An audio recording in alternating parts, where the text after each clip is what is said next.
خواجہ احمد چشتی رحمۃ اللہ علیہ نے 30 سال تک رات کے وقت قیام کیا اور ہر رات ہر 2 رکعت میں دو دو مرتبہ قرآن مجید ختم کیا۔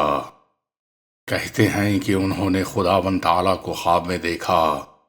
اس کے بعد باقی عمر وہ نہیں سوئے، 70 سال اور جیتے رہے۔ جب آپ کے انتقال کا وقت قریب پہنچا تو ایک بزرگ نے آپ کو خواب میں دیکھ کر پوچھا، آپ کی کیا حالت ہے؟ کس طرح آپ جاتے ہیں؟ آپ نے فرمایا کہ میں مردانہ طور پر جاتا ہوں۔ اے عزیزو، آج 70 سال کا عرصہ گزرا ہے کہ میں نے وہ خواب دیکھا تھا۔ آج تک میں نے کسی سے اس کا ذکر نہیں کیا۔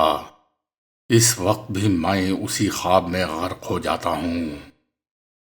پھر فرمایا کہ اے درویش، دنیا میں بھی نور ہے اور پل صراط میں بھی اور بہشت میں بھی نور ہے۔ پھر فرمایا کہ جو شخص رات کو قیام کرتا ہے، جو دعا کرتا ہے وہ قبول ہو جاتی ہے اور خداوند تعالیٰ اس سے خوش ہوتا ہے۔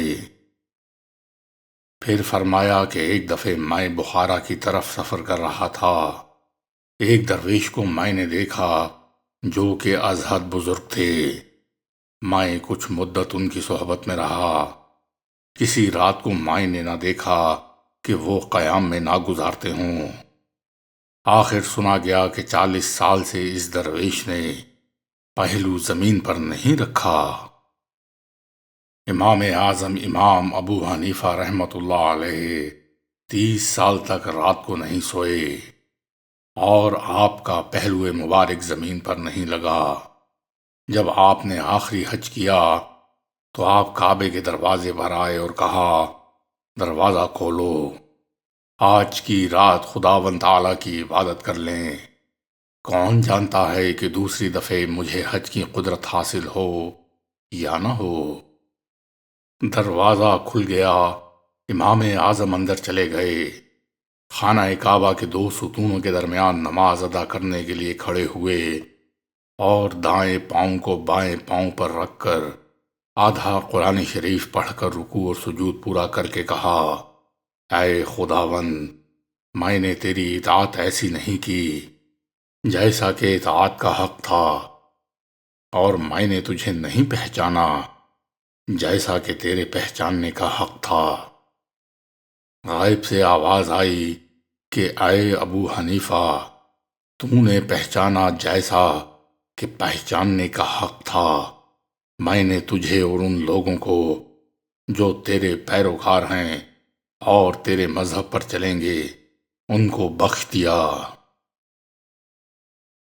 کابل اخبار سے روایت میں ہے کہ اللہ تعالیٰ نے ایک ایسا فرشتہ پیدا کیا ہے کہ اس کی بزرگی اور ہیبت کو خدا ہی جانتا ہے۔ اس کا نام حابیل ہے۔ اس فرشتے نے دونوں ہاتھ پھیلا رکھے ہیں، ایک مشرق میں اور دوسرا مغرب میں، اور لا الہ الا اللہ محمد الرسول اللہ کی تسبیح پڑھتا رہتا ہے اور روشنی کا موکل ہے۔ مشرق والے ہاتھ سے روشنی دیتا ہے اور مغرب والے ہاتھ سے تاریکی۔ اگر روشنی کو ہاتھ سے چھوڑ دے تو سارا جہاں تاریک ہو جائے اور کبھی دن نہ آئے۔ ایک تختی لٹکی ہوئی ہے جس پر سیاہ و سفید لکیریں کھینچی ہوئی ہیں۔ وہ دیکھ کر کبھی زیادہ کرتا ہے اور کبھی کم۔ جب زیادہ کرتا ہے تو روشنی ہو جاتی ہے اور جب کم کرتا ہے تو تاریکی چھا جاتی ہے۔ یہی وجہ ہے کہ کبھی دن بڑے ہو جاتے ہیں اور کبھی راتیں۔ خواجہ معین الدین چشتی رحمۃ اللہ علیہ جب یہ فوائد ختم کر چکے تو زار زار روئے اور عالم سکر میں فرمایا کہ اس راہ میں اللہ تعالیٰ کے ایسے مرد بھی ہیں جو معاملہ جہاں میں گزرتا ہے اور عجائبات قدرت سے جو وقوع میں آتا ہے وہ سب ان کے پیش نظر ہے اور وہ اسے دیکھتے ہیں اور بندگان خدا کے روبرو وہ معاملہ پیش کرتے ہیں۔ بعد ازاں اسی موقع پر فرمایا کہ اللہ تعالیٰ نے ایک اور فرشتہ ایسا پیدا کیا ہے کہ اس کی ہیبت اس قدر ہے کہ اس کا ایک ہاتھ آسمان میں ہے اور دوسرا زمین میں۔ آسمان والے ہاتھ سے ہوا کو نگاہ میں رکھتا ہے اور زمین والے ہاتھ سے پانی کو۔ اگر پانی کو ہاتھ سے چھوڑ دے تو سارا جہان غرق ہو جائے، اگر ہوے کو چھوڑ دے تو جہاں تہہ والا ہو جائے۔ حضرت خواجہ معین الدین چشتی رحمۃ اللہ علیہ نے فرمایا کہ اللہ تعالیٰ نے کوہ قاف کو پیدا کیا ہے جو اتنا بڑا ہے کہ تمام دنیا کے گرد پھیلا ہوا ہے اور دنیا و ما فیہا اس کے اندر ہے۔ ارشاد باری تعالیٰ ہے، قاف والقرآن المجید۔ رسول اکرم صلی اللہ علیہ وآلہ وسلم نے اس کی تفسیر یوں بیان فرمائی کہ اللہ تعالیٰ نے ایک فرشتہ پیدا کیا ہے جو اس پہاڑ پر بیٹھا ہے، اس کا نام فرتائیل ہے۔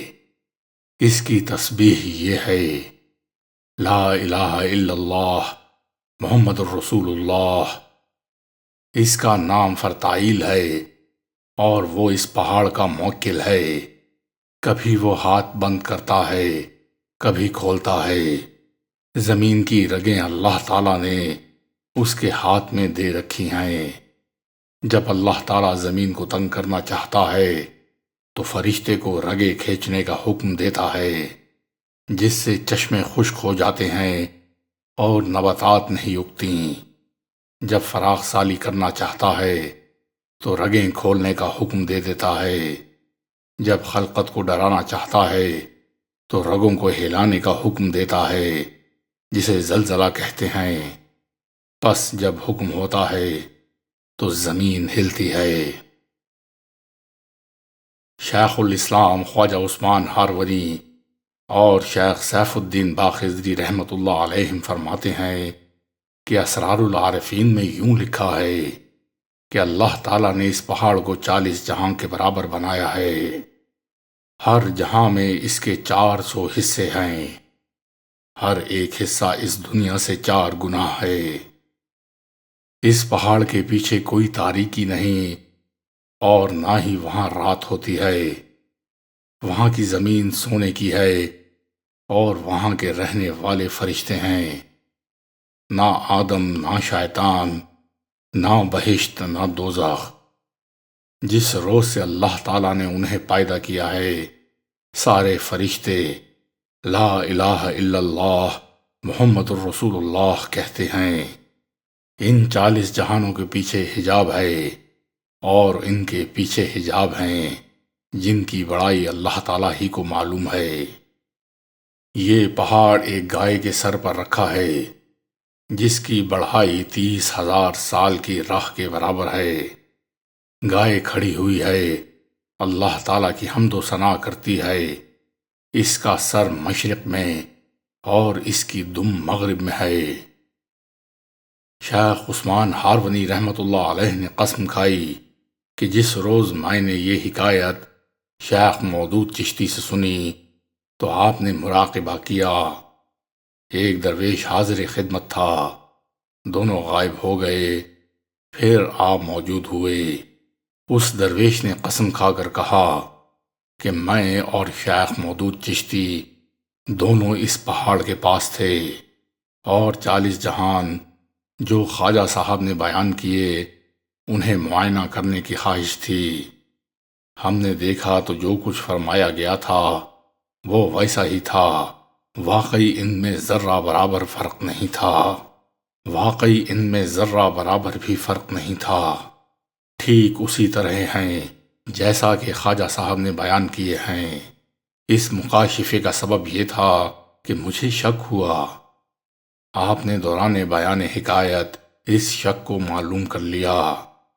اس وقت شیخ الاسلام خواجہ معین الدین ادام اللہ تقواہ نے فرمایا کہ درویش میں ایسی قوت باطنی ہونی چاہیے کہ اگر سننے والا حکایت اولیاء میں شک کرے تو اسے وہ دکھا دے اور کرامت کی قوت سے اسے قائل کریں۔ پھر فرمایا کہ ایک دفعہ میں سمرقند کی طرف مسافر تھا۔ امام ابو لیث کے محل کے قریب ایک بزرگ مسجد تیار کروا رہے تھے۔ ایک دانش مند کھڑا تھا کہ محراب اس طرف رکھو کیونکہ کعبہ اس طرف ہے۔ میں نے کہا اس طرف نہیں بلکہ اس طرف ہے جدھر میں کہتا ہوں۔ بتہرا میں نے کہا لیکن وہ نہ مانا۔ میں نے اس کی گردن پکڑ کر کہا کہ دیکھو جدھر میں دیکھتا ہوں ادھر ہی کعبہ ہے۔ جب اس نے نظر اٹھائی تو اس کے سامنے کعبہ تھا۔